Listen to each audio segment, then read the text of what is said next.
శాసన దుర్వినీత లోకంలో రక్తాశ్రులు చిందిస్తూ రాస్తున్న శోకంతో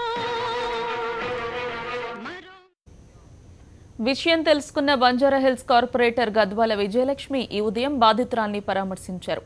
పోలీసుల తీరును ఆమె తప్పుపట్టారు. రావెల సుశీల్ కుమార్ పైన చర్యలు తీసుకోకపోతే ఆందోళనకు దిగుతామని కార్పొరేటర్ హెచ్చరించారు. వెరీ సర్ప్రైజింగ్లీ ఒక మినిస్టర్ ఉండి ఆయన నా కొడుకు చెయ్యలేదు తప్పు, నా కొడుకు అవుట్ ఆఫ్ టౌన్ ఉన్నాడు, ఇవేమన్నా మంచి అంటే ఇది ఏమన్నా చెప్పే తగ్గత ఒక లేడీ పెళ్ళైన ఒక ఆడామెకి ఏమైనా షోకా అండి వచ్చి నా చేయి పట్టుకున్నాడు, ఒక మొగోడు వచ్చి నన్ను చేయి పట్టుకున్నాడు అని చెప్పడం ఏమన్నా ఇదా? కొన్ని టీవీ ఛానల్స్ అడిగినట్టామని ఇది పెద్దింటోళ్ళకి కొంచెం పూర్ పీపుల్ అట్లాంటివి ఇస్తే పైసలు వస్తాయి. అది ఎంత సిగ్గుచేటండి.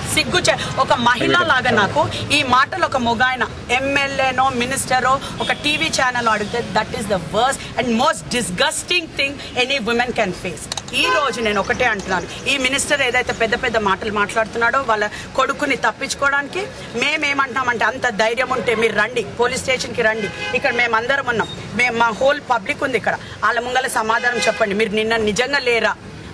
ఆయనను రమ్మనండి. నిన్న మా ఒక లేడీతో మాట్లాడి ఏమైనా మాట్లాడి సార్ ఇట్లా అవుతుంది అంటే మీటింగ్లో ఉన్న meeting is so important then ఇదా అండి? ఒక మహిళ పైన వాళ్ళ దగ్గర జరిగితే వాళ్ళ ఆడపిల్లల పైన జరిగితే అట్లనే మీటింగ్లో ఉన్నా అంటారండి? చెప్పండి.